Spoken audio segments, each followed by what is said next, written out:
Juan capítulo 4, desde el versículo 1 hasta el versículo 26.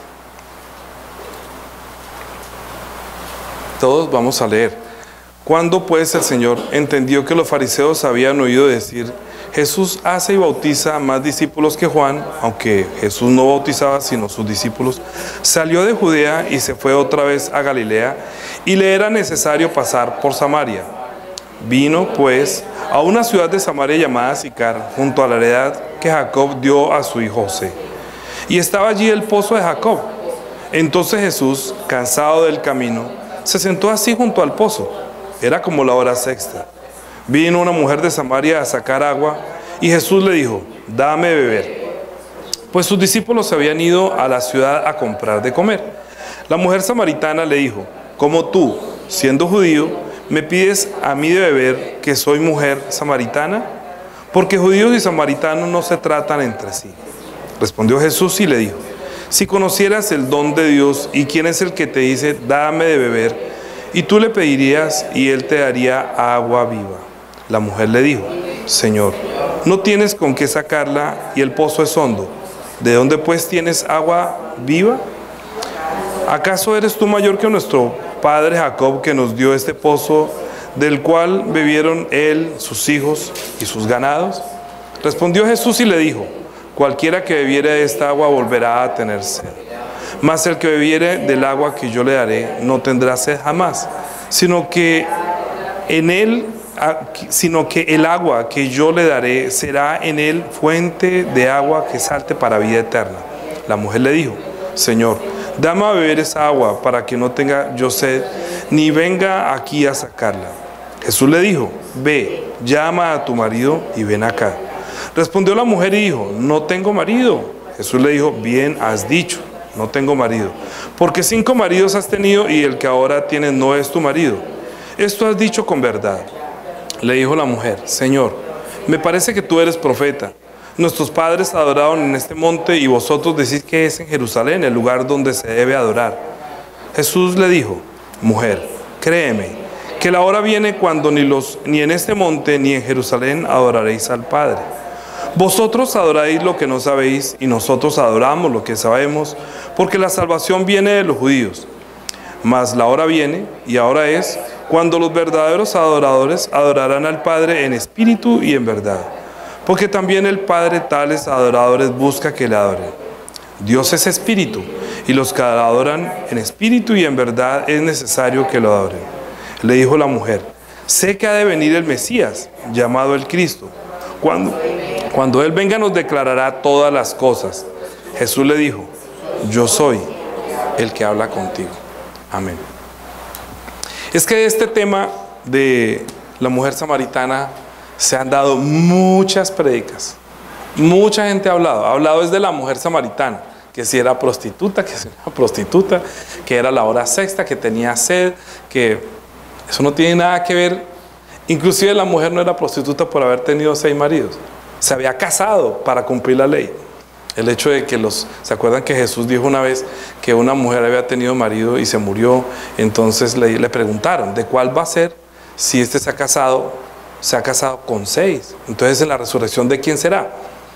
Él estaba diciendo lo mismo. Es que la mujer que tiene fe no es la mujer que no es que si se casó no se vuelva a casar. Se puede volver a casar. Se puede volver a casar. Y de hecho estaba cumpliendo la ley de casarse, porque morían los maridos y él volvía y se casaba. No había problema. Entonces ella le dijo: ve y trae tu marido.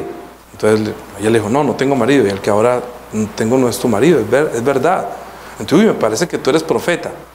Entonces ella se llamó más la atención de quién era este, que en un momento determinado le estaba pidiendo: dame de beber. Por eso el título de la prédica no es hablar de la mujer samaritana, sino que Jesús es el Cristo. Él está diciendo, ella está preguntando: cuando venga el Cristo nos declarará todas las cosas. Y la perla de esto es que Él le dice a ella: yo soy. Es decir, ella estaba consciente que cuando viniera el Cristo Él les declararía y les haría saber todas las cosas. ¿Pero por qué? ¿Y por qué samaritanos y judíos no se trataban entre sí? ¿Y por qué le era necesario pasar a Jesús por ahí? ¿Y por qué era tan importante que estuviera solas ahí, al lado de un pozo, y pidiéndole a la mujer que estaba sacando agua, dame de beber. Lo que pasa es que para entender esta prédica y este encuentro de nuestro Señor con la mujer samaritana y el resultado y la revelación que Él está dando, es lo que Dios quiere que nosotros sepamos. Por eso este encuentro se escribió y fue escrito para que nosotros, todas las cosas que están escritas en este libro, es para que creamos que Jesús es el Cristo. Es que el propósito de la Biblia, para cuál fue escrita, cuando hay gente que lee la Biblia, mucha gente lee la Biblia, pero no saben, usted lee por ejemplo a Baldor, entonces usted dice, ¿esto de qué es? Álgebra. Uno sabe matemáticas y va a meterse con el cuento. Y si lee una literatura de poetas, entonces va a escuchar solamente varios poemas. Y si escucha el periódico es para ver noticias. Pero si lee la Biblia, ¿para qué es? Juan 20, 30, enseñémosle a la gente para qué fue escrita la Biblia. Inclusive ahí dice, como título, esto no es la Biblia, ¿no? Sino que dice Juan capítulo 20, versículo 30 y 31, un título que añadieron, que Juan no escribió. Juan no escribió el propósito del libro, sino que los comentaristas dijeron el propósito del libro. Dice, hizo además Jesús otras señales, muchas otras señales en presencia de sus discípulos, las cuales no están escritas en este libro. Jesús hizo muchas señales, muchas otras señales delante de los discípulos, y esas señales no todas están escritas en el libro. Dice, pero estas, o sea, las que hay, ¿cierto? Las que hay, se han escrito para que creáis que vamos a ser millonarios y que vamos a tener bendición de Dios. No, ahí está diciendo para que crees que Jesús es el Cristo. La gente lee la Biblia buscando cómo hago para tener esposo, cómo hago para tener plata, cómo hago para tener la bendición. No, no. El propósito del libro, el propósito para el cual fue escrita la Biblia, es para que nosotros podamos llegar a creer que Él es el Cristo. Es una primera etapa. Y si nosotros leemos la Biblia y no se nos revela qué es el Cristo, de nada nos sirvió haber leído la Biblia. Ni tampoco llegó a tener plata, mucho menos. Muchos roban. Y muchas iglesias se han levantado para hablar cosas, para tener bendición, vida. Pero verdaderamente la gente está teniendo como revelación que Jesús es el Cristo. ¿Y esto en qué afecta la vida de las personas? Como se le afectó a la mujer samaritana. Es que la mujer estaba esperando al Cristo. Y los judíos y los samaritanos no se trataban entre sí porque tenían un dilema acerca del Cristo. Y a Jesús lo mataron porque decía que Él es el Cristo. Y a los que decían que los sacerdotes y los religiosos, cualquiera que confesara que era el Cristo, lo sacaban de la sinagoga. Ni siquiera era por decir que era el Hijo de Dios, porque la razón por la cual la mataron no es por decir que era el Cristo, sino por decir que era el Hijo de Dios. Y este libro también nos ayuda. Esta Biblia, esta palabra nos ayuda para que nosotros creamos que Él es el Cristo, pero también nos ayuda a creer que Él es el Hijo de Dios, y también nos ayuda para que nosotros podamos tener vida en su nombre. Son tres propósitos para el cual fue escrita la Biblia. Estamos encontrando el principio, yo leí la semana pasada. Si nosotros no nos metemos en el mundo de Dios, en el pensamiento de Dios, de nada nos sirve asistir a la iglesia, leer la Biblia, ser religiosos, decir que somos cristianos. Y por eso el propósito de este año es que nosotros lleguemos a ser formados o enseñados o inspirados, para que así como Él dijo, y vosotros andaré por todo el mundo y seré mis testigos. Cuando venga el Espíritu Santo, ustedes van a ser mis testigos en Jerusalén, en Judea, en Samaria y hasta lo último de la tierra. Pero si nosotros no entendemos el pensamiento de Dios, de saber quién es Jesús y por qué es el Cristo y qué se llama el Cristo, entonces nosotros no podemos ser testigos. Ni Dios nos tomará tampoco como testigos, ni nos usará como testigos. Entonces sí, necesitamos tener la mente de Dios, porque la Biblia, cuando nos está hablando del propósito de escrito de este libro, que las señales que hizo Jesús, esas señales nos hacen creer que Jesús es el Cristo. Entonces cuando la mujer escuchó que Él le decía que el marido que ahora tiene no es tu marido, dijo, ay, usted como que es eso, ¿no? Y si nosotros seguimos leyendo, más adelante cuando ella fue allá, le dijeron, el 39, desde el 39, 4:39, y muchos de los samaritanos de aquella ciudad creyeron en Él por la palabra de la mujer, que daba testimonio diciendo, me dijo todo lo que he hecho. Entonces vinieron los samaritanos a Él y le rogaron que se quedase con ellos, y se quedó allí 2 días, y creyeron muchos más por la palabra de Él. Y le decían a la mujer: ya no creemos solamente por tu dicho, porque nosotros mismos hemos oído y sabemos que verdaderamente es el Salvador del mundo, el Cristo. Ahora, la palabra del Cristo, ¿para usted qué es? Porque ellos están diciendo: este es el Salvador. Entonces la gente dice: sí, no, claro, como dice el Salvador del mundo. No, Él es el Salvador del mundo. ¿Qué más? ¿Por qué es el Cristo? Porque es el Hijo del Dios viviente. ¿Y por qué más es el Cristo? Porque vino a morir. Entonces la mujer samaritana pensaría: ¿usted es el que va a morir? No. La mujer samaritana no se imaginaba que el Cristo era el que iba a morir en la cruz. Nosotros tenemos en la mente que el Cristo es el crucifijo, ¿sí o no? A usted le dicen limonada y usted se imagina limón, agua y azúcar, ya. A usted le dicen Coca-Cola y se imagina algo negro y con espuma, y si le dicen que está bien heladita se le imagina hasta con escarchita, ¿sí? Vamos a comer pizza y usted ya se la imagina. Y cuando a usted le dicen Cristo, ¿usted qué se imagina? ¿Sí o no? Eso está mal. Eso no es exactamente el Cristo. Mire, el Cristo, una de las facultades, digamos, o por la cual fue Jesús ungido como Cristo, es para que también llegase a ser Salvador nuestro muriendo en la cruz. Sí. Pero aquí ellos no estaban imaginando que Jesús iba para la cruz. No. Todo el que crea que Jesús es el Cristo mirando a un crucifijo está pensando mal. Es más, en Mateo capítulo 16, que cuando Jesús le preguntó a todos sus discípulos, diciendo, ¿no? ¿Y quién dicen los hombres que es el Hijo del Hombre? Que es otro tema que tenemos que ver. Jesús es el Hijo del Hombre, pero vamos a ver del Cristo muchas cosas, porque vamos a ser buenos testigos. Dijo: ¿quién dice que soy yo? Jesús, y uno de que tú eres Juan el Bautista, otros Elías, otro o Jeremías, o alguno de los profetas. Eso era lo que creían de él. La mujer samaritana dijo que tú eres el Cristo, pero eso era lo que decían de él. Pero cuando él le preguntó a sus discípulos: ¿y ustedes quién dice que soy yo? Pedro le dijo: tú eres el Cristo, el Hijo del Dios viviente. ¿Por qué le dijo que tú eres el Cristo? ¿Acaso se imaginaba que iba a morir en la cruz? Pedro lo vio como que iba a ir a la cruz y moriría, pero él estaba diciendo que tú eres el Cristo. Entonces cuando él le dijo que bienaventurado eres, Simón, hijo de Jonás, porque no te lo reveló sangre ni carne, sino mi Padre que está en los cielos, le dijo: uy, bienaventurado, tú estás viendo que yo voy a ir a la cruz a morir. No, mire, el 21 dice: desde entonces comenzó Jesús a decir a sus discípulos que le era necesario ir a Jerusalén y padecer mucho de los ancianos y de los principales sacerdotes y de los escribas, y ser muerto y resucitar al tercer día. Entonces Pedro, tomando la parte, comenzó a reconvenirle diciendo: Señor, ten misericordia, ten compasión de ti, en ninguna manera esto te acontezca. Porque él no se imaginaba que el Cristo iba a morir, mucho menos en una cruz. Es que la palabra Cristo para nosotros está sembrada como una imagen, porque nos la ha vendido la Iglesia Católica, como una imagen para poder adorar. Pero precisamente por eso es que dentro de los 10 mandamientos Dios dijo que no haga ninguna imagen ni la adore. Porque nosotros metemos cosas a nuestra imaginación y terminamos adorando lo que no es. Y Jesús le está diciendo: ustedes adoran lo que no saben.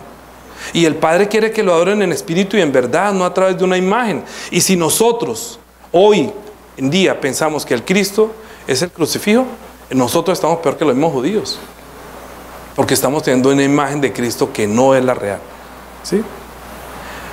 Él le dijo, pero él le dijo, volviéndose a Pedro, le dijo: apártate de mí, Satanás, me eres tropiezo, porque no pones la mira en las cosas de Dios, sino en las cosas de los hombres. No pones la mira en las cosas de Dios. Es que Dios tenía en la mira otra cosa, que Él llegara siendo Cristo, llegara a morir en la cruz. Sí, ese es plan de Dios, y Jesús lo sabe, porque Jesús entiende el pensamiento de Dios, y sabe Dios por qué lo envió como Cristo, y Él sabe que Él es el Cristo, y Él sabe que va a morir en la cruz. Pero le pareció increíble que Pedro pudo entender por revelación de Dios que tú eres el Cristo. Es que una cosa es lo que estaba esperando la mujer samaritana. Él está esperando el Cristo, y Jesús le está diciendo: yo soy el Cristo, el que tú estás esperando. Y cuando él fue a dar testimonio: mire, es que él hizo esto y me dijo esto, me profetizó y me habló, me dijo lo que yo era, digo: ay, entonces también nosotros creemos que tú eres el Cristo, el Salvador del mundo. Ellos entienden el propósito para el cual Dios iba a enviar a un Cristo, a un Mesías. Bueno, entonces estamos como iniciando para ponernos de acuerdo para entender qué es el Cristo ahora sí, ¿cierto? y quitarnos de la mente que el Cristo es el crucifijo. ¿Sí? Porque el Cristo que yo estoy esperando es el que aparece en Apocalipsis, el que viene como rey. Yo sé que Jesús es el rey. Bueno, ¿qué es la palabra Cristo? Que también quiere decir Mesías. Mesías quiere decir el que va a salvar, efectivamente. Pero nosotros estamos viendo que nos va a salvar ¿de qué? ¿Se acuerda de la prédica de la semana pasada? Yo puse una cantidad de citas bíblicas que no alcancé a decir para que ustedes puedan preparar para esta prédica. Es que cuando Jesús dice que Él es el Salvador, entonces nosotros vamos a ser salvos al entrar en Jesús, que es la complacencia de Dios. Son 3 prédicas que van unidas. Pero para entrar en Él, nosotros que ya sabemos que por medio del bautismo es que entramos en Él, para entrar en Él nosotros tenemos que obedecerle. Y uno no lo obedece al que no cree. ¿Se acuerda que dije? Creer y obedecer es sinónimo. Una persona dice yo creo, pero si no lo obedece, es como si no cree. El que dice que cree, pero no lo obedece, y el que no sabe qué obedecer porque no tiene la palabra, está engañándose a sí mismo. Uno cree y obedece lo que escucha de Él. Cuando Jesús habla, al creer que Él es un rey, que Él es un enviado de Dios, usted no solamente le presta atención, le da autoridad a esa palabra, sino que también la obedece. Es que desde el Antiguo Testamento, cuando uno lee el Antiguo Testamento, ve el plan de Dios de una manera macro. El hombre cayó en la potestad de las tinieblas, ¿cierto? O sea, el diablo engañó al hombre y a la mujer, que era la criatura de Dios, que lo tenía el propósito para el cual, por medio de esa mujer, Jesús vendría a tomar su reino. El propósito, el plan de Dios es que creó un reino para el Hijo. Y Dios quisiera que nosotros entráramos a ese reino siendo la imagen misma de Cristo. Esto resume la Biblia. Estoy resumiendo la Biblia en eso. O sea, Dios nos creó a nosotros para que por medio de nosotros su Hijo tomara su reino, y nosotros, al ser hechos hijos a la imagen de Dios, entonces entráramos también en su reino.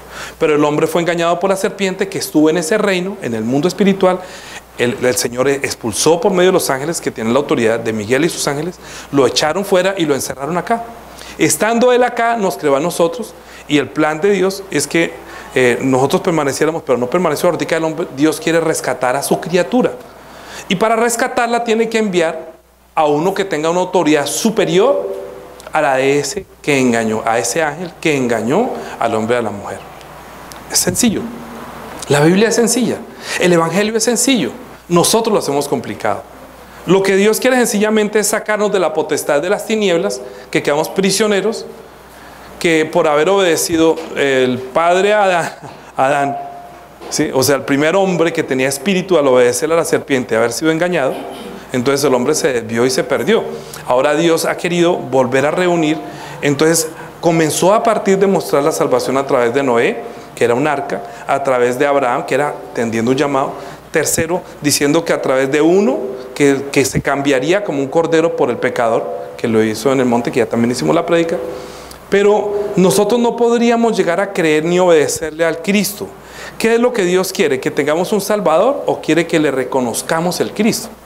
Jesús es Salvador del mundo, sí, pero ¿de quién? No de todo el mundo. Es Salvador de los que le obedecen, de los que le creen, de los que lo estiman, de los que lo entienden quién es Él. Entonces Él creó un pueblo, Él hizo un pueblo a través de Abraham, de Isaac y de Jacob. Salieron 12 tribus, de las 12 tribus. Entonces cuando llegaron a la tierra prometida, resulta que unos comenzaron a tomar el reino del norte, y otros dos quedaron en el reino del sur, quedaron en la parte del sur cuando tomaron la tierra por heredad. Y Dios quiso ser como el rey o el dueño de ellos, pero ellos pidieron que les diera rey, como todos los otros pueblos que tenían rey. Entonces Dios dijo, bueno, vamos a darle rey, vamos a concederle que tenga rey. Yo siempre los he juzgado a través de jueces. Eso es lo que está, que digan a los que tienen niños acá que le enseñen acerca de los jueces. Los jueces eran los que hablaban acerca de Dios y guiaban al pueblo, pero ellos querían que les diera un rey. Entonces les dio a Saúl. Resulta que Saúl era un hombre demasiado cobarde. Estaba unificado los 12 tribus en un solo rey. Pero el hombre desobedeció a Dios, y como lo desobedeció, entonces Dios puso un rey que ya no era conforme el que había pedido el pueblo, sino conforme el corazón de Dios, que entendiera a Dios. Fue David. David es ese rey que sintetiza el deseo de Israel de tener un líder que los puede gobernar y tomarse el control del mundo. ¿Sabe lo que hacen los judíos hoy en día? Querer tener el control del mundo. ¿Saben quiénes van a poner el anticristo? Los judíos, con ayuda de otros movimientos que hoy en día que se va a presentar, y eso va a pasar. El anticristo va a ser una persona que quiere tener el control del mundo, así como ellos querían que David tomara el control y que todos fueran súbditos de ellos. ¿Por qué? Porque Dios es el Señor, es el dueño, y a quien quiera le da la tierra y a quien quiera se la quita. Entonces esa tierra que Dios le dio a Abraham, a Isaac y Jacob se la dio Dios, porque ahí era Dios donde iba a manifestar el Salvador del mundo, a través de ese pueblo. Entonces de ese pueblo nacería al que Dios le prometió a Adán y a Eva, que de ti, de la herencia, de la descendencia de tu mujer, saldrá y herirá el que los mató a ustedes. Uno de tu descendencia, de la mujer, dijo, a la mujer le dijo, pondré enemistad entre ti y la mujer, entre tu descendencia y la simiente suya. No de la descendencia del hombre, sino de la mujer. ¿Era hijo de la mujer o era hijo del hombre? En lo que Dios le dijo a la mujer, dijo a la serpiente, te pondré enemistad entre ti y la mujer. Esta te herirá en la cabeza y tú le herirás en el calcañar. De su simiente saldrá, de su simiente. De la mujer, ¿por qué? Porque el enviado para restaurar al hombre, para continuar la obra en el hombre, tenía que ser uno que no fuera hijo de hombres, sino uno que fuera hijo de Dios. Así que Dios está planeando algún día enviar a su Hijo, que es eterno, y enviarlo como el Salvador del mundo y como Rey eterno, o sea, el que va a gobernar los cielos y la tierra. Estamos sintetizando la Biblia, sí, haciendo que sea pequeña. O sea, todo lo que dice la Biblia lo estoy diciendo en esta prédica.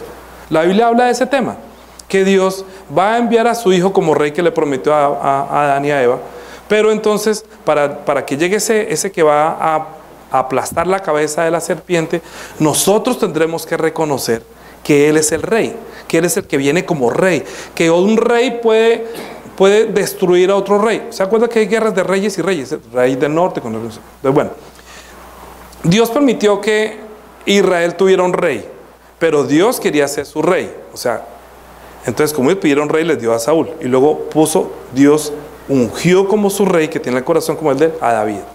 David es el que dijo que yo voy a hacer casa para Dios. Entonces pero Dios le dijo que no, tú no harás casa para mí, sino que la hará tu hijo Salomón. Salomón entonces tenía el reino unificado, pero cuando comenzó a construir, lo construyó en la ciudad de Judá. Pero el reino estaba dividido en Dios. En los reinos, 10 tribus o 10 hijos de Jacob quedaron en el norte y 2 quedaron en el sur, ¿sí? Judá y Benjamín. Estos 2 que quedaron ahí, Dios escogió para construir su templo. Y resulta que los del norte comenzaron a pelear, que ustedes como sí que van a construir allá, y ustedes entonces qué tal que se nos abran del parche. Entonces ellos quisieron hacer otro reino allá y comenzar a adorar también en Israel, para que no se perdiera. Es que hay mucho para decirlo ahorita, entonces no puedo ponerme a leer todo. Voy a colocar las citas bíblicas para que ustedes lean, pero ustedes tienen que leer Reyes y Crónicas para entender esto de por qué se dividió el reino y por qué aquí Jesús le está diciendo que samaritanos y judíos no se hablan entre sí. Ellos comenzaron a tener peleas y guerra entre ellos, porque Israel conserva el nombre de Israel, pero Judá conserva la autoridad religiosa. Israel de Dios tiene siempre la parte religiosa, que es espiritual, y tiene la parte legal o legítima, que es el nombre de Israel, ¿sí? O sea, Israel es el norte y Judá es el sur, ¿sí? 10 se quedaron con el nombre y 2 se quedaron con la autoridad espiritual. 2 edificaron el templo y 10 luchaban contra otras naciones. Dios dividió el reino después de David, lo construyó el templo Salomón, y Salomón no lo terminó. Entonces Roboam quiso continuar, y Jeroboam le hizo, que era un hijo de otro siervo, que hizo también hacerle contrapeso, pero Dios permitió, dijo, no, es que rompió un manto en 10, y usted va a coger 10 y yo voy a dar 2, y Dios planeó que fueran 10 y 2. ¿Para qué? Para que un día ellos, los israelitas que estaban esperando que iban a tener el encuentro con Dios, o que tengan una relación con Dios por medio de ese nombre y en un sitio que ellos quisieron, y ellos llegaban a poner hasta sus propios sacerdotes, sus propios levitas, que eso no era, Ellos tenían que volver hasta Jerusalén a adorar, pero ellos quisieron tener su templo. Entonces judíos y samaritanos comenzaron a pelear. Bueno, ¿dónde vamos a adorar? ¿En Israel? Pero es que si fuera en Israel nos tocaría poner una capital. Entonces dejemos a Samaria. Entonces dejamos Samaria como el sitio donde iban a adorar los 10 tribus. Y en Jerusalén iban a adorar judíos y los de Benjamín, ¿sí? Pero el templo no se construyó en el norte, sino se construyó en el sur. Entonces uno decía, no, nosotros preferimos adorar en espíritu. El otro, no, nosotros preferimos adorar en verdad. Entonces se ve una pelea casada entre ellos porque todos los dos querían llamar la atención de Dios. Imagínate, pues cómo no van a querer llamar la atención de Dios si Abraham llamó la atención de Dios y yo dijo que yo seré su Dios y ellos serán mi pueblo. Entonces ellos quieren tener como esa inspiración de que, no, Dios está con nosotros. Entonces Judá y Benjamín por un lado decían, no, Dios está con nosotros. Y las otras 10 tribus al norte decían, no, Dios está con nosotros. Pero nosotros estamos edificando el templo. No, pero nosotros lo estamos haciendo porque nos dio el nombre y la autoridad. Sí, era una pelea entre ellos dos todo el tiempo, como dos hijos que se pelearan, ¿no? Porque los dos quisieran llamar la atención de Dios y que Dios no los abandonara. La tristeza más grande para Israel es pensar que Dios los abandonó. Por eso muchas veces cuando Dios verdaderamente ellos cometían los pecados, Dios los abandonaba. Entonces los enemigos venían y los amenazaban, les quitaban todos los bienes y todas las cosas. Entonces ellos vivían siempre con el temor que Dios los abandonara. Entonces por eso se peleaban que no, que Dios está con nosotros. Y hasta el día de hoy, ¿qué están peleando? Por el templo. ¿Sí? Entonces unos se apoderaron del templo ahorita después de muchos años. Ha habido ya varios templos que han construido. Ciro les permitió construir el otro y ellos se pusieron a pelear. ¿Cómo así que usted va a construir sin el permiso nuestro? Entonces tienen que leer también Nehemías, ¿sí? Toda esa parte es del templo, porque todo es muy importante. Es que el templo, mire, yo aprendí que para Dios es tan importante el culto como para Noé que sus hijos se entraban en el arca. ¿Será que para Noé no era importante que, sabiendo que Dios iba a hacer un diluvio, que sus hijos entraran en el arca y no murieran con todos los que se burlaban? El culto es el lugar donde uno encuentra tener el encuentro con Dios. Y los judíos siempre están buscando tener el encuentro con Dios porque saben que es muy importante. Entonces tenían el templo donde se ve que tenían el encuentro con Dios. Era el único pueblo que creía en el Dios que verdaderamente nosotros conocemos como el Dios Todopoderoso. Y que había prometido que enviaría a ese que libraría a Adán y Eva de la potestad de las tinieblas, que son dos temas, uno Adán y Eva, que es toda la humanidad, y otro que es Israel, el camino que Dios escogió por el cual vendría el Salvador, ¿sí? Pero verdaderamente la salvación era solamente para los judíos, era para toda la humanidad. Pero ¿cómo hace Dios para sacar a su rey, al que va a gobernar los cielos y la tierra? Pues tendría que enseñar qué es un reinado, tendría que enseñar que el reinado se dividió, enseñaría qué es un templo, qué es el culto, para que nosotros hoy en día, si vamos a adorar al mismo Dios que ellos temen, nosotros también lo adoremos en espíritu y en verdad. Por eso yo digo que para mí, yo entendiendo que el culto es tan importante para Dios, yo no dejo de asistir culto. Yo no menosprecio el culto, porque yo sé que para los judíos es lo más importante, porque Dios les enseñó la importancia del encuentro, de tener el lugar donde se reunían y tenían el encuentro con Él. A los que Dios desecha son precisamente a los que no estiman su nombre y a los que menosprecian el culto. Es que Dios también dice, si ustedes me menosprecian a mí, yo también, si ustedes se burlan de mí, yo también me burlo de ustedes. Entonces yo, por temor y por amor, o sea, yo tengo un amor con temor. Ustedes tienen hijos, ¿cierto? Y los hijos no le tienen miedo, sino respeto, como temor, pero también los aman. O sea, yo le doy a mis hijas, los regaño y se ponen hasta a veces bravas como, mi papá me regañó y es que mi papá, sí, pero saben que yo los amo. Entonces me aman, aunque los disciplino, aunque los corrijo, ¿sí? Entonces, ¿Dios qué hizo durante todo este tiempo? Disciplinar a Israel como su pueblo por medio de la ley, y les mostró muchas cosas. Entonces Jesucristo venía a librarnos de esa ley que le dio a los judíos. Y nosotros estamos todavía pegados a la ley, teniéndole temor a Dios es por la ley, no por lo que Él es. Nosotros, los que vivimos contemporáneamente, la gente piensa que comete el pecado de las injusticias y piensa que Dios lo abandonó. ¿Sí o no es así? Sí, una persona comete un pecado y piensa que Dios me abandonó, y si le va mal, peor. Ay, no, debe ser porque yo me robé, yo hice esto, yo estoy tratando mal. Sí, aún la Biblia está diciendo que si usted no trata con consideración a su esposa, Dios tampoco le escucha su oración. Así dice. Para que sus oraciones no tengan estorbo, no trate mal a su mujer, trátela bien para que su oración no tenga estorbo.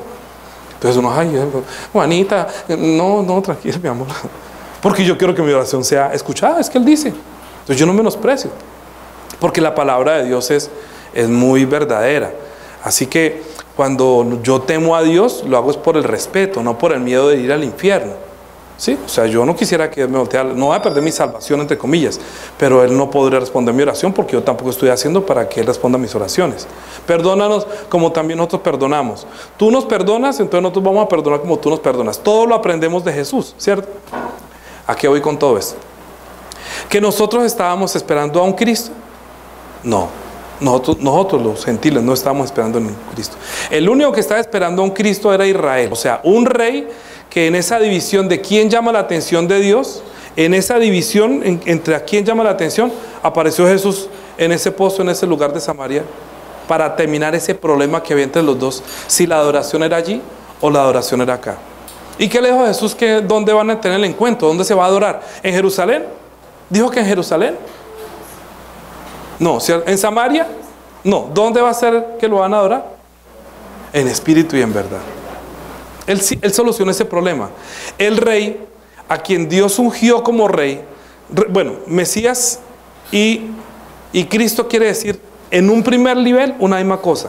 Un ungido por Dios para gobernar y para ser rey. Así como ungió a Samuel, a Saúl, que fue el que el pueblo pidió, pero él no le obedeció porque no tenía corazón para Dios, sino que era un tipo hermoso, triple papito, y entonces le gustaba a todas las chicas y era altísimo y muy guapo, entonces todo el mundo lo seguía en Israel porque era precioso. Pero era un cobarde, no pudo pelear con Goliat. Le tocó a David cuando era un chinito salir allá y darle. Uy, este man sí tenía temor de, no por los chiquitos le iban, porque David sabía, Dios está con nosotros. Y usted está ofendiéndose el nombre de Jehová y mató a ese grandote. Entonces todo el mundo ahí sí aplaudía a David. Entonces todo el mundo se unió en torno a ese rey que mató al gran enemigo. Pero David no podía ser rey eterno. No podía ser eterno. Entonces Dios le prometió, mire, sabe que de su descendencia voy a levantar uno que sea eterno. Uno rey, pero que sea eterno. De su descendencia. Yo también lo voy a ungir a él como rey. Como Cristo, como enviado. Todos los reyes que Dios ungió, ¿cuántos fueron? ¿Saben cuántos reyes ungió Dios? Uno. David. El resto fueron nombrados como descendientes, eran descendientes de rey, entonces los ungían como rey, ¿sí? Los ungió porque era el rey, porque era la descendencia. Pero el único que fue ungido, escogido por Dios como rey fue David. Por eso el libro de Mateo comienza a decir, libro de la genealogía de Jesucristo, hijo de Abraham, hijo de David, el rey David. ¿Por qué? Porque estaba esperando una de la descendencia del rey David que vendría ungido como rey, es decir, que viene con una autoridad, con una palabra que viene de Dios. Ungir quiere decir que esa persona va a hablar por su boca las palabras de Dios. Voy a poner las citas para no poner una sordina.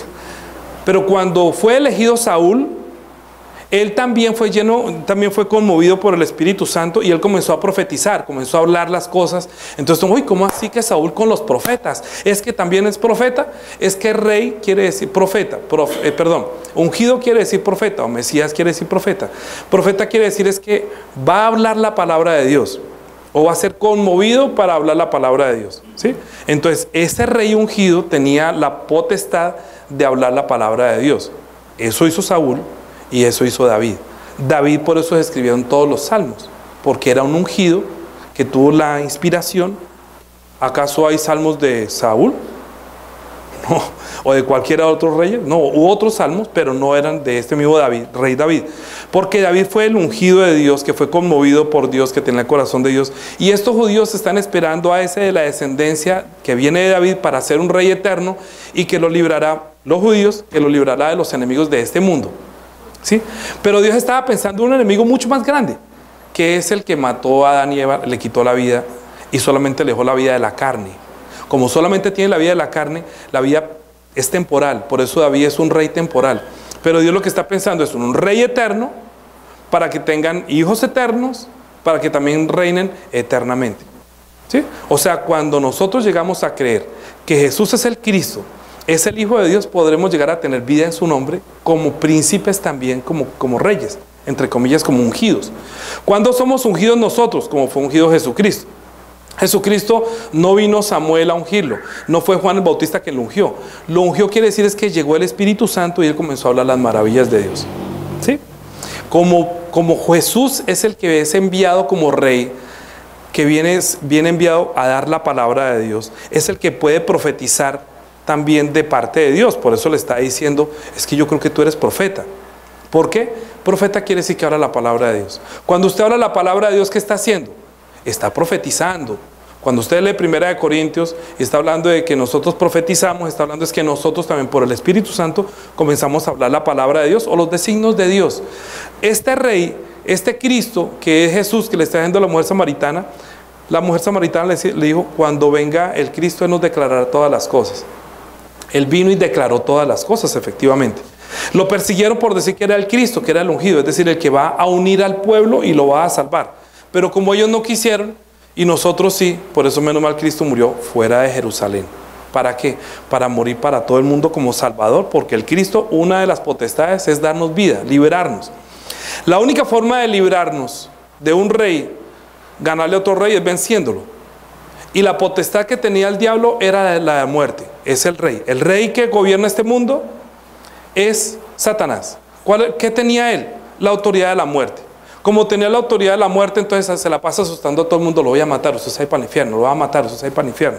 Usted es otra cosa, por eso le decía que nosotros por la ley siempre estamos, ay no, me voy a morir, no, perdí mi salvación.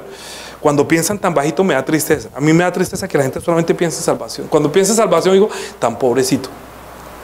Cuando yo digo que una persona está pensando, yo soy el hijo de Dios, yo soy un cristiano, o sea, yo tengo potestad de autoridad, yo digo, uy, qué nivel de hijo tan grande.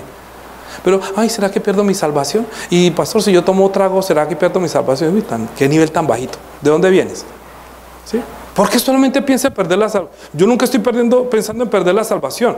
Yo siempre estoy pensando cómo hago para dominar el mundo espiritual que Dios me autorizó a mí, me ungió a mí, como ungió a Cristo. Y cuando Jesucristo se manifestó como somos un poder y una autoridad que solamente un enviado de Dios puede hacerlo. Y con la palabra expulsaba demonios, con las palabras hacía muchas cosas porque tenía poder y autoridad ungida por Dios. Estaban esperando un ungido de Dios que hablara con autoridad y al pueblo no lo maldijo, solamente comenzó a maldecir a los demonios, a los espíritus, sanar a los enfermos porque tiene una palabra de autoridad. Rey ungido quiere decir el que tiene la palabra de Dios, que tiene mucho poder para que nosotros aprendiendo de Él podamos llegar a ser hechos a la imagen de Él. ¿Sí? ¿Usted no quiere ser a la imagen de Cristo? Entonces usted lo primero que tiene que hacer es creer que Él es el Cristo, que fue ungido por Dios, aparte de que es su hijo, que eso lo vamos a ver más adelante, que fue enviado como rey, que era el rey que los judíos y los samaritanos estaban esperando y que le está diciendo, ustedes no van a adorar al Padre ni en Jerusalén ni acá, sino en espíritu y en verdad. ¿Por qué estamos reunidos acá y no en Jerusalén? Porque lo estamos haciendo en espíritu, o sea, por el Espíritu Santo y por la palabra que es verdad. Si yo no declaro estas cosas por el Espíritu Santo, este culto no es ni en espíritu ni en verdad. Las canciones no son ni en espíritu ni en verdad. Pero como estamos reconociendo que Él es el Señor, Él es nuestro dueño, que Él nos compró, que Él nos rescató de la potestad de Satanás, venciéndolo con su propia muerte. Hebreos capítulo 2. Hebreos capítulo 2. Mire lo que hace un rey y por qué murió en la cruz. Hebreos capítulo 2. Versículo 14. Así que por cuanto los hijos participaron de carne y sangre, Él también participó de lo mismo para destruir por medio de la muerte al que tenía el imperio de la muerte, esto es al diablo, y librar a todos los que por el temor de la muerte estaban durante toda la vida sujetos a servidumbre.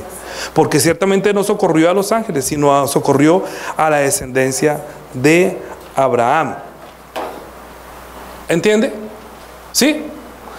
Que como nosotros tenemos carne y sangre, Él también tomó carne y sangre, porque nosotros que tenemos carne y sangre teníamos temor de la muerte. Y solamente un rey que tiene el dominio de poderle quitar esa facultad al diablo, tiene que venir otro también como rey. Otro rey más superior que tenga un poder dado de Dios para vencer a este que nos venció a nosotros en el huerto del Edén. Pero crear un pueblo y darle ley y poner y dividirlos, que se debe hacer aquí o allá, es para que nosotros podamos entender que aquí podemos recibir la palabra de Dios, rendirle culto en espíritu y en verdad, reconociendo que Jesús ahora es nuestro Cristo, quiere decir nuestro Rey, que para librarnos de la potestad de las tinieblas venció al que tenía el imperio de la muerte. Él estaba gobernando aquí en las tinieblas, haciendo como si se hochas y panochas, todo el mundo asustado. ¡Ah, lo voy a matar! ¿Usted no ha visto los jefes en las empresas cómo asustan a los empleados? Si usted no hace, lo ha hecho, le bajo el sueldo y todo, ay, sí, porque le da miedo echarlo, ¿sí? Hay gente que vive bajo miedo, bajo presión. Hay relaciones interpersonales entre hombre y mujer que es a punta de miedo. O la mujer no lo ama o el hombre no la ama, sino que le tiene miedo. Yo salí de una iglesia donde al pastor se le tenía miedo. Yo decía, pero ¿por qué tenemos que tener miedo? Yo dejé de pensar en el Señor Jesús y pensaba era en el pastor. Uy, ¿cómo así? ¿Usted le tiene miedo a su pastor? Sí, le tenía miedo. Llegó el pastor, llegó todo el mundo, ahí sí la limpiaban, brillaban y arreglaban. Pero no estaba el pastor y todo el mundo era como que los ratones hacen fiesta porque no yo. Pero ¿por qué tiene que tenerle miedo al pastor? ¿Por qué no le tiene miedo al Señor? Si usted dice, no, yo no voy al culto porque es que le tengo miedo al pastor. No, a mí no me tiene que. Témale al Señor y venga, ¿sí? Y ore que el Señor le va a ayudar. Pero los hombres no tienen por qué darnos. Si no les da miedo el diablo, ¿por qué le dan miedo a otro hombre? Una cosa es el respeto con temor, que no, pastor, usted sí, usted, todo el respeto, o sea, además que usted es la persona ungida que Dios puso para que hable la palabra de Dios. No quiere decir que le respete porque es el pastor. Pero cuando usted entiende que usted le comienza a tener miedo en vez de temor, es diferente, porque Cristo en los días de su carne, capítulo 5, versículo 7, dice: Cristo en los días de su carne, ofreciendo ruegos y súplicas con clamor y lágrimas al que podría librarle de la muerte, fue oído a causa de su temor reverente. Cristo tenía temor a Dios. ¿Por qué? Porque es un rey enviado, pero no habla por su propia cuenta, sino todo lo que el Padre le manda a hacer y todo lo que le manda a decir. O sea que él depende completamente de la palabra, del poder y la autoridad del cual él fue investido cuando fue ungido en el día del bautismo. Fue lleno del Espíritu Santo, quiere decir, fue impulsado y llevado para hacer lo que Dios quería que hiciera. Entonces, cuando él fue impulsado, pues fue a la mujer de Samaria y le dijo: mire, el Padre sí los está buscando, pero ni en Jerusalén ni en Samaria. Y ahora nos dice a nosotros: en la iglesia. Diga: en la iglesia. ¿Dónde encuentra usted al Señor? ¿En Jerusalén o en Samaria? Diga: no, en la iglesia. Nosotros nos reunimos todos como iglesia a tener siempre un encuentro con el Señor, a adorar en espíritu y en verdad. ¿Quién hizo eso? ¿Quién logró eso? Cristo nos reunió a todos en un solo cuerpo. Cuando nosotros creemos que Él es el Salvador, que Él nos libró de la potestad de las tinieblas y murió para destruir al diablo, el que tiene autoridad. Usted ya no tiene por qué tener miedo. Usted tiene que creer: yo estoy en Cristo. Yo cuando le pregunto a muchas personas: ¿dónde vives tú? No, en la calle tal, con carrera tal. No, espiritualmente, ¿dónde vive? Bueno, ¿usted vive en el cielo? Pregunto. No, esto no es el cielo. ¿Este es el infierno?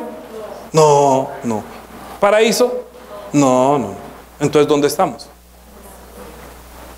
¿Y dónde estás tú? Jesús. En Cristo. Sí, en el Hades, pero en Cristo, en Jesús, como la semana pasada.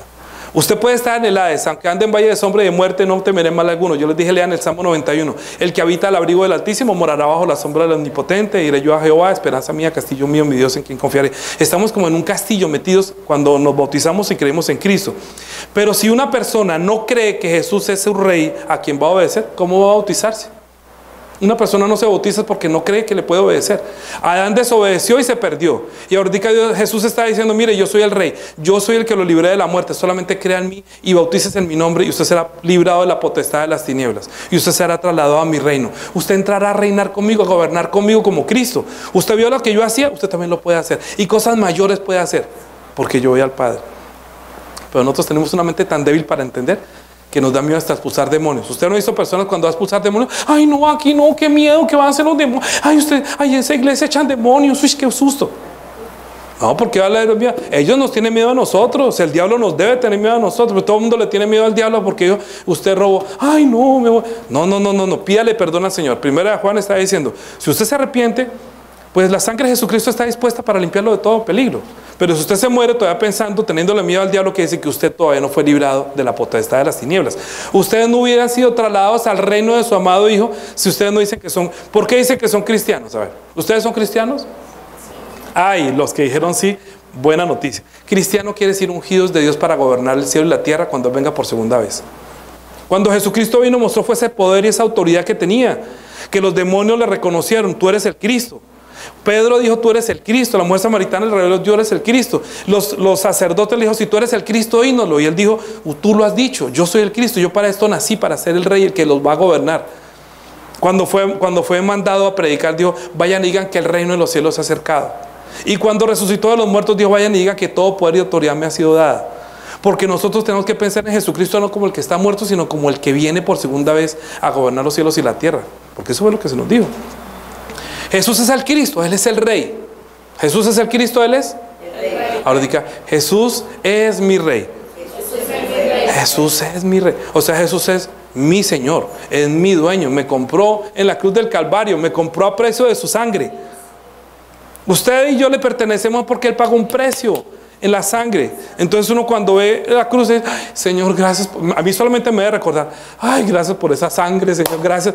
Gracias por tu sangre preciosa. Es que no había oro ni plata con que pagar por mi pecado. Si tú no derramas tu sangre, ¿quién había pagado por mi alma? ¿Quién me habría librado de la potestad de los demonios y de las tinieblas? ¿Quién me habría librado de ir al infierno? Sino uno que venía como rey, ungido, para unirnos en uno solo, no como Israel, sino como su iglesia.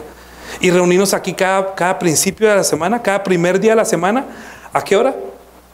A las 10, para que usted se encontrara con Él, así como la mujer samaritana. Si usted hubiera llegado tarde, si la mujer samaritana llega tarde, no tendríamos este testimonio. Pero la mujer samaritana llegó a esa cita y dijo, tú eres el Rey.